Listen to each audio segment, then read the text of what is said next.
వేమిరెడ్డి అంత బలహీనుడు, వేమిరెడ్డికి అంత సీన్ లేకపోతే అతను లాస్ట్ మినిట్ వరకు వైఎస్ఆర్ కాంగ్రెస్ పార్టీ క్యాండిడేట్కి అతనే ఉన్నాడు కదా నెల్లూరుకి.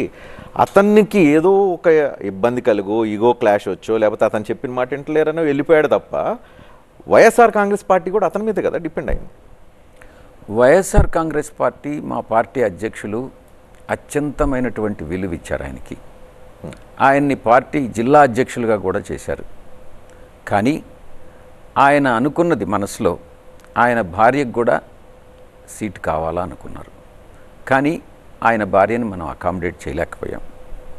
దానికి బదులుగా ఒక పేదవాడు, సామాన్యుడు, డబ్బు లేనటువంటి వాడు నెల్లూరు సిటీ అభ్యర్థిగా ఎంపిక చేసి మైనారిటీని ఎంపిక చేసినటువంటి నేపథ్యంలో ఆయన అసంతృప్తికి లోను కావడం, ఆయన లోనై పార్టీ వదిలి వెళ్ళిపోవడం జరిగింది.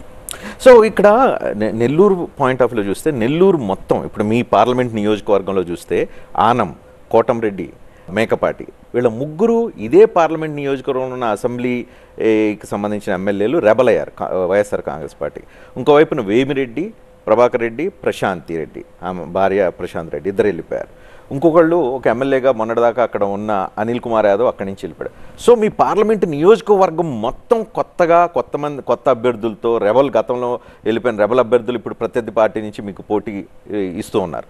సో గెలుపు అంత ఈజీనా? ఇక్కడ వెళ్ళిపోయినటువంటి వాళ్ళందరూ ఏ కారణం వల్ల వెళ్ళిపోయారు? ప్రజల కోసం వెళ్ళారా? ప్రజల సేవ చేసేదానికి వెళ్ళారా?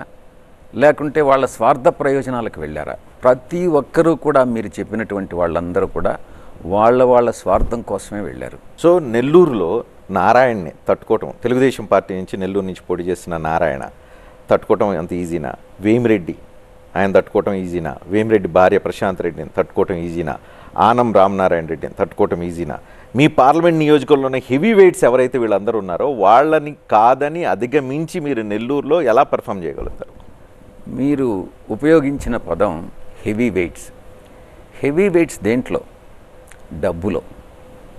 డబ్బున్నంత మాత్రాన రాజకీయాల్లో మేము రాణిస్తాము అని నన్ను అనుకుంటే అది తప్పు. అలాగైతే అంబానీస్ కానీ లేకుంటే అదానీస్ కానీ ప్రైమ్ మినిస్టర్ అయిపోవాలి కదా.